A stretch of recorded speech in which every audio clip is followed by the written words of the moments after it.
Bonsoir à tous, mardi 22 octobre, bienvenue dans le journal de TV78. C'est l'essentiel de l'actualité locale en 26 minutes. Tout de suite, les titres de cette édition. Après une expérimentation en 2018, Saint-Quentin-en-Yvelines a mis en place le télétravail pour ses agents cette année. Aujourd'hui, 87 d'entre eux bénéficient d'une journée de travail à domicile, une pratique peu répandue dans les collectivités territoriales. Et des jeunes des Mureaux à la découverte du savoir-faire du château de Versailles. Dans le cadre d'une convention, ils viennent sur place régulièrement pour connaître les différents métiers exercés. En ce mois d'octobre, c'était au tour de la profession de jardinier. Et puis les meilleurs danseurs de hip-hop des environs avaient rendez-vous à Trappes. Les sélections régionales des B-Boy France se déroulaient ce week-end. Focus sur les Big Girls, les qualifications des filles. Et en plateau également tout à l'heure, le responsable de l'UNI à l'UVSQ. L'organisation étudiante prépare actuellement les prochaines élections à l'université. Et on prendra des nouvelles de Louis Burton, le rambolitain qui sera engagé dans la Transat Jacques Vabre qui part du Havre ce dimanche.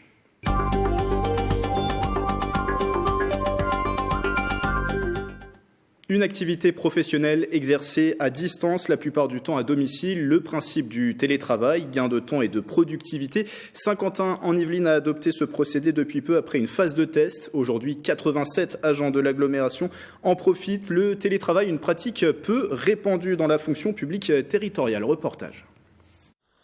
Depuis le printemps dernier, Mewen ne vient plus que 4 jours par semaine à son bureau situé à Trappes. Son employeur, l'agglomération de Saint-Quentin-en-Yvelines, lui permet d'effectuer une journée en télétravail.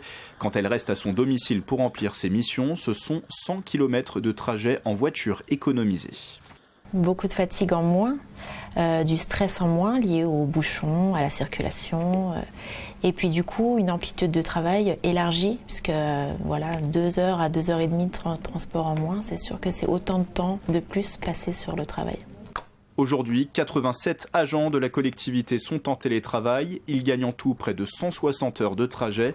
Une mise en place effective après une expérimentation menée en 2018 en lien avec les partenaires sociaux. Ça permet aux agents de pouvoir organiser leur vie un peu différemment et tout le monde s'y retrouve. On s'y retrouve aussi sur le plan environnemental parce que là du coup on produit moins de gaz toxiques, moins de voitures, moins d'utilisation de voitures et donc par conséquent je pense que ça peut être bénéfique bien sûr, en tout cas bien évidemment pour les agents. À partir du moment où le service public n'est pas interrompu, il n'y a aucune raison que les choses ne se fassent pas. Saint-Quentin-en-Yvelines souhaite montrer l'exemple aux autres collectivités. En 2018, seulement 0,1% des effectifs de la fonction publique territoriale étaient en télétravail. La campagne bat son plein pour les municipales 2020. À Guyancourt, le candidat Rodolphe Barry est allé rencontrer les habitants à la sortie des commerces, échange et distribution de tracts pour présenter son programme et sa liste qui se veut sans étiquette. Marilène Yapichino et Mathilde Demy. Il se balade en vélo pour séduire les Guyancourtois avec sa liste « Ensemble, agissons pour Guyancourt ». Rodolphe Barry s'est lancé dans sa campagne avec une liste sans étiquette qui se veut ouverte à tous.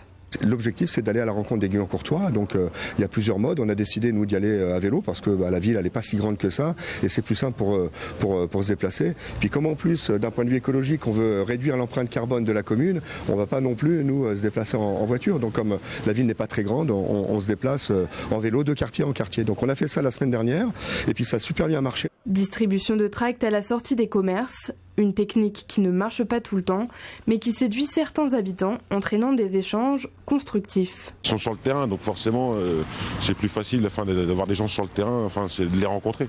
Le fait d'être interpellé, d'avoir un peu de temps, d'avoir 5 minutes, on échange. Zora Daïra, élue de la majorité depuis plus de 18 ans à Guyancourt, a rejoint la campagne de Rodolphe Barry. Ne trouvant plus sa place auprès de l'équipe municipale, elle se tourne désormais vers les municipales 2020 avec une liste sans étiquette. J'étais partie pour ne plus reprendre ou refaire de la politique. J'étais sur le site de chaque candidat, j'ai fait les réunions publiques de chaque candidat et donc j'ai rencontré M. Rodolphe Barry à la fête de la musique tout simplement. Je me suis présentée à lui. La liste sans étiquette « Ensemble, agissons pour Guyancourt » de Rodolphe Barry se présentera face à François Morton, le maire sortant, Grégory Pape de La République En Marche et Décidons Ensemble à Guyancourt, sans tête de liste pour l'instant. Élections municipales au programme les 15 et 22 mars prochains. Autre scrutin qui arrive, les élections au sein des différents conseils de l'UVSQ, l'Université Versailles-Saint-Quentin. C'est au programme comme les municipales au printemps prochain. Les organisations étudiantes se préparent pour l'échéance. Bonsoir Grégory Chatillon. Bonsoir. Vous êtes le responsable de l'UNI à l'UVSQ, UNI pour Union nationale des interuniversitaires. Je vais le refaire, Union nationale interuniversitaire. L'UNI qui se définit comme un mouvement des étudiants de droite. Quelles sont vos valeurs ? Exactement. Donc l'UNI, c'est le mouvement, l'organisation politique étudiante de droite qui existe depuis 1968 et qui défend les valeurs du mérite, du travail, de la liberté d'étudier contre les blocages notamment et de la responsabilité. On a aussi les diplômes, l'enseignement supérieur. Exactement. Ça fait partie de nos propositions, de nos valeurs. L'une de nos propositions phares, c'est notamment la création d'une bourse au mérite qui viendrait récompenser les étudiants qui ont fourni un effort, qui ont travaillé durant leur semestre et leur année et qui ont obtenu de bons résultats. Voilà, c'est nos valeurs, c'est notre ambition pour l'université. Dans le fond, je pense que c'est un programme pragmatique et cohérent. Alors comment défendre justement les diplômes, l'enseignement supérieur ? Vous l'avez dit, vous êtes anti-blocage. Comment on peut défendre les droits des étudiants sans monter au créneau par des blocages, par exemple ? Est-ce qu'on peut les défendre d'autres C'est assez simple. D'abord en se présentant par le scrutin, par la démocratie. Quand on a des propositions et qu'on trouve des personnes à mettre sur notre liste, ensuite il y a le suffrage et ce sont les étudiants qui décident.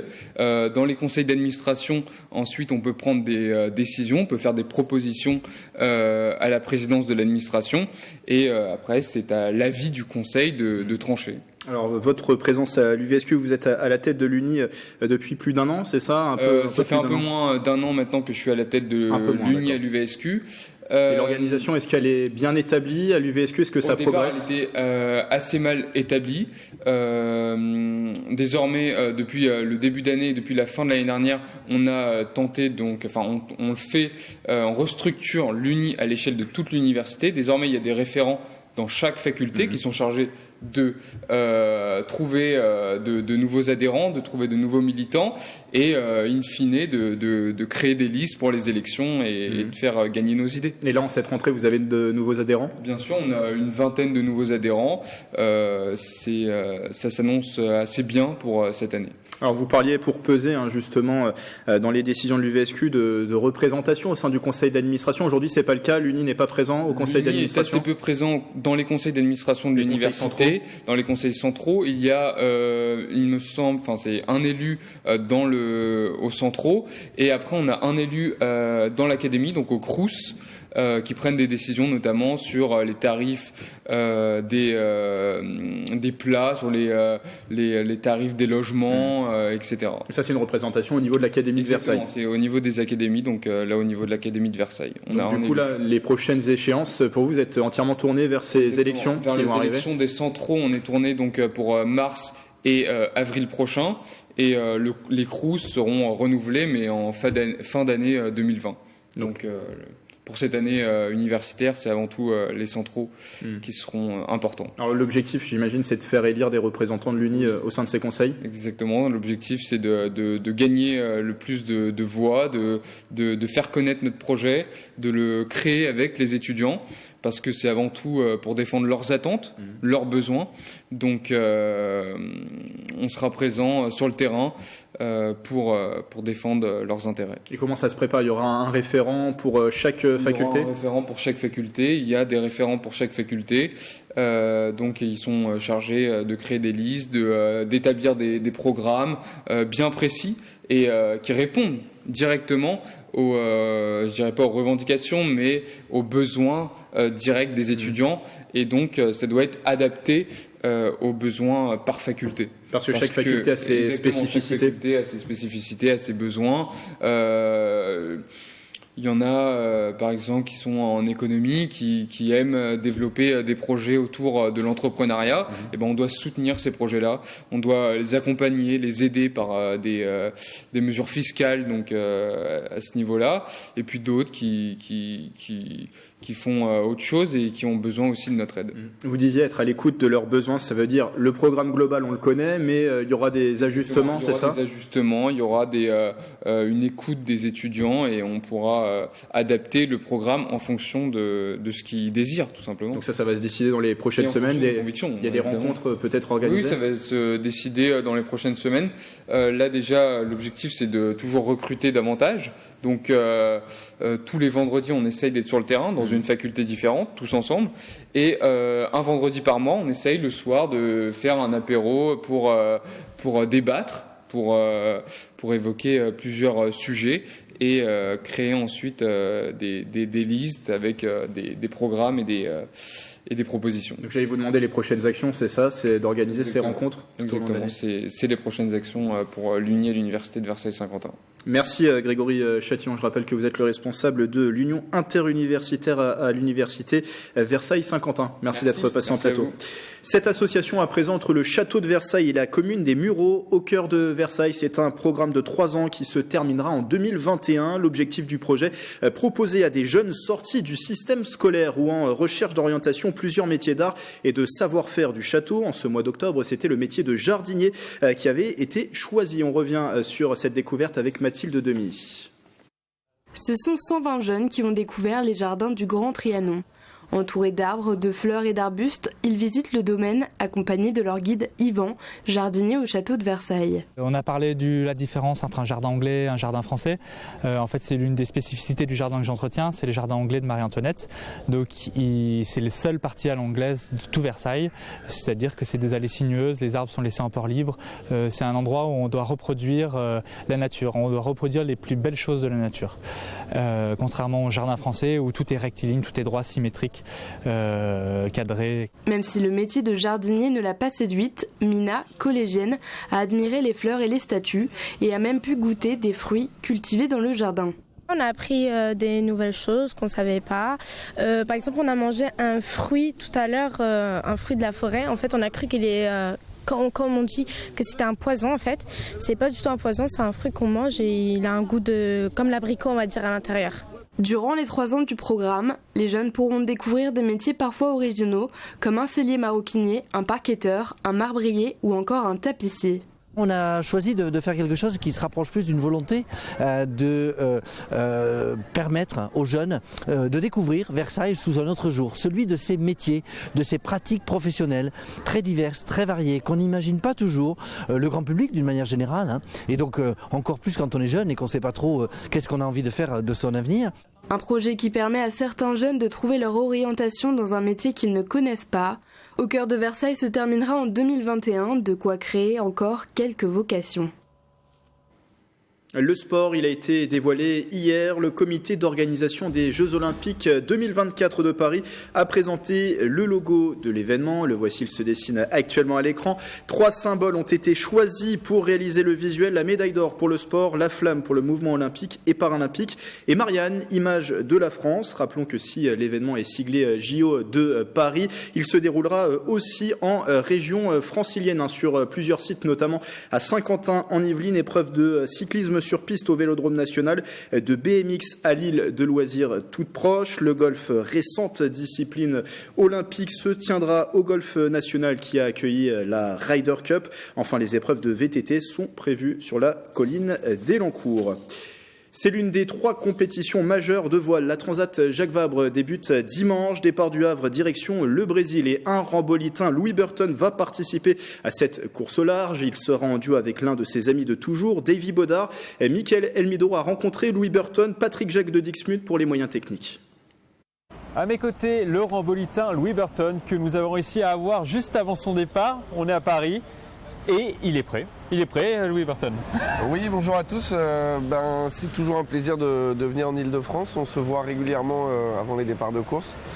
On est à 15 jours du départ de la Jacques Vabre et on est prêt avec Bureau Vallée, on est prêt avec Davy. Il reste encore quelques petites choses à caler, notamment les rendez-vous avec les sponsors, les médias, etc. Mais bon, c'est la partie sympa du boulot. Donc le départ, c'est le 27 octobre. Qu'est-ce qu'il reste à faire dans ces 15 derniers jours ?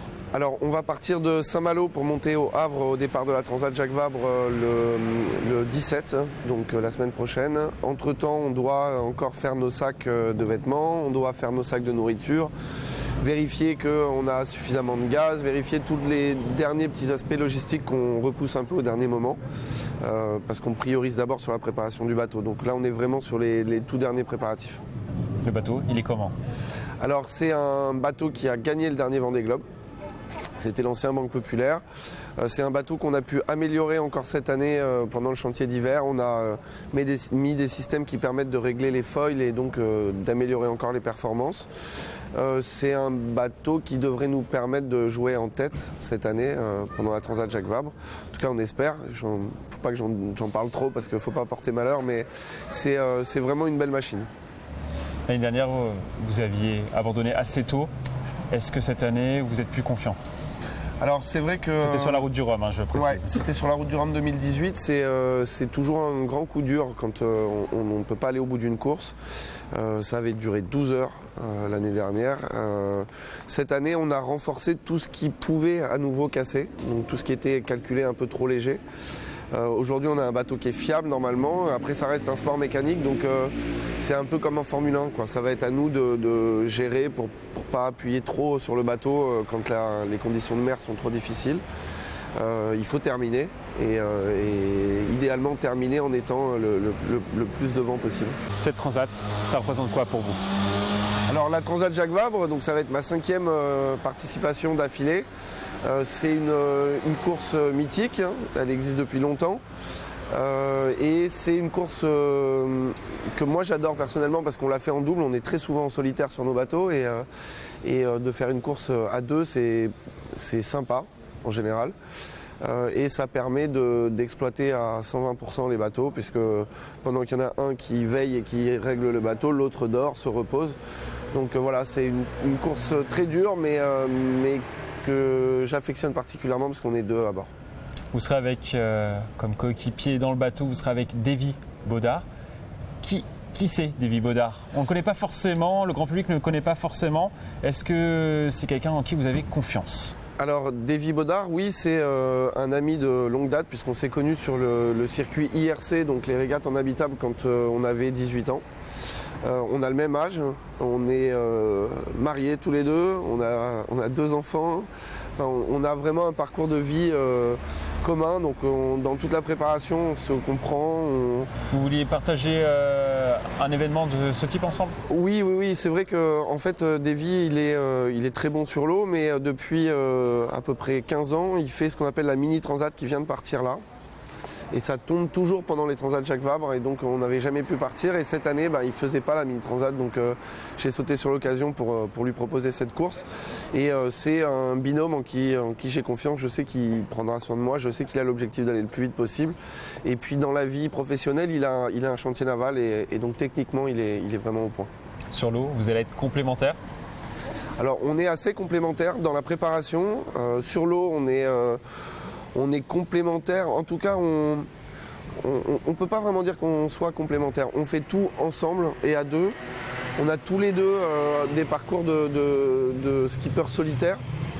Donc on va plutôt confronter nos points de vue et puis nos prises de décision et c'est ce qui rend d'ailleurs cette navigation avec lui si intéressante.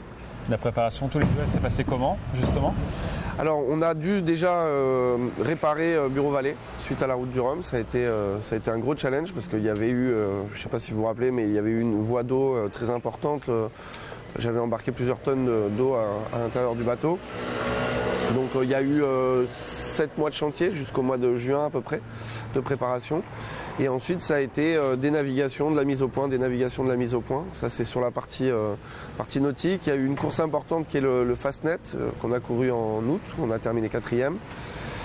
Et ensuite beaucoup de préparation sur l'eau, kiné, à terre pardon, sur kiné, ostéo, coach sportive, enfin voilà. Histoire d'être à peu près en ligne et en forme pour un bateau de cette puissance-là. Est-ce que cette Transat Jacques Vabre est une préparation pour le Vendée Globe ou est-ce que c'est un objectif en soi, terminer dans le top 5, dans le top 3? C'est un objectif en soi, puisque c'est, à mes yeux, la 3e course la plus importante du plateau, après le Vendée Globe et la Route du Rhum. Donc il y a vraiment de l'enjeu, on est attendu sur cette course, on va être une trentaine de bateaux de la catégorie IMOCA. Et puis c'est une course qui en même temps, en effet, va nous servir à se jauger contre les autres pour le Vendée Globe, puisque quasiment tous les nouveaux bateaux qui vont courir l'année prochaine le Tour du Monde sont sortis. Donc on va pouvoir voir qui va plus vite potentiellement, qui va moins vite et se mettre à jour par rapport aux concurrents pour l'année prochaine. Et vous y serez sur le Vendée Globe? Oui, on y sera avec Bureau Vallée pour la 3e année consécutive, 3e édition consécutive. Une victoire, c'est envisageable sur cette Transat Jacques Vabre, selon vous? Ou ça risque d'être encore un petit peu juste? Il faut pas faire de pronostics comme ça, mais parce que ça porte malheur. On est un peu superstitieux dans la voile, mais oui, on a un bateau qui peut permettre de jouer devant et on s'est beaucoup entraîné cette année, donc on a ça quelque part dans un coin de notre tête. Qu'est-ce qu'on peut vous souhaiter pour cette Transat? De terminer déjà, d'arriver au Brésil, c'est important, même pour se remettre de la Route du Rhum, ça a vraiment beaucoup d'importance d'aller au bout et puis d'être entre 5e et 1er, on sera content. Merci beaucoup. Merci. Louis Burton. La Transat Jacques Vabre, c'est le 27 octobre, départ depuis Le Havre. Et le 27 octobre, donc c'est ce dimanche, départ de la Transat Jacques Vabre depuis le port du Havre. Les meilleurs danseurs et danseuses de hip-hop de la région étaient à la Meurize Attrape ce week-end. Au programme, les sélections régionales du championnat B-Boy France, l'une des compétitions phares de la discipline. Cette année, Marilène Pichino et Nicolas Dandry ont suivi les qualifications des Big Girls, les qualifications filles.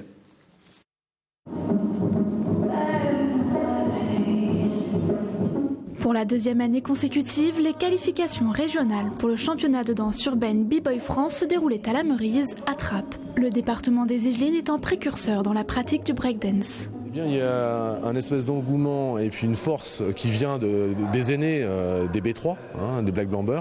Voilà, et il y a plein de petites associations qui se sont mises à côté à travailler également avec différents styles, avec différents événements. Et puis c'est normal qu'au niveau territoire, ils aient un lieu de diffusion qui soit représenté et donc la Meurize en tout cas leur est ouverte. 2 journées de compétition pour remporter sa place en finale la semaine suivante dans le Nord. Ce dimanche, place aux juniors et aux Big Girls. J'essaye de faire 1 heure d'entraînement tous les jours et je révise, je fais que réviser. Et l'heure du battle, ça va au feeling. Les garçons sont toujours au devant de la scène. Ça, faut pas se mentir parce que voilà, on va dire qu'ils ont une place qui est là depuis très longtemps, mais les filles, on arrive en tout cas, on arrive et beaucoup d'organisateurs font en sorte de changer les choses.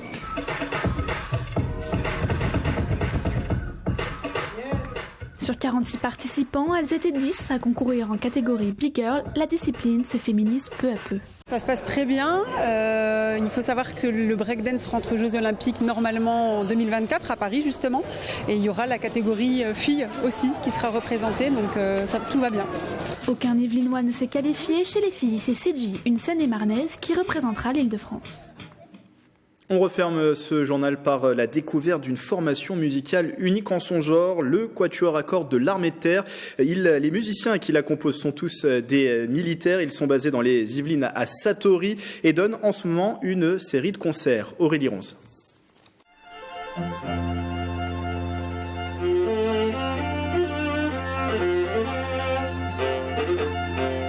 Ils sont violonistes, violoncellistes, altistes. 2 femmes, 2 hommes qui forment le Quatuor à cordes de l'Armée de Terre. Basée à Satory, cette formation est unique en son genre car elle est la seule au sein de l'armée. Les musiciens sont des militaires, ils ont tous été recrutés par concours. Moi la musique c'est depuis tout petit, j'ai des parents qui sont musiciens, j'ai fait des études d'écriture aussi, j'ai étudié en Allemagne, je fais des arrangements pour le Quatuor aussi. En fait j'ignorais complètement qu'il y avait des musiciens à l'Armée de Terre, je savais que la garde républicaine existait et donc en fait je savais pas qu'on pouvait à la fois tenir une arme et un violon dans les mains.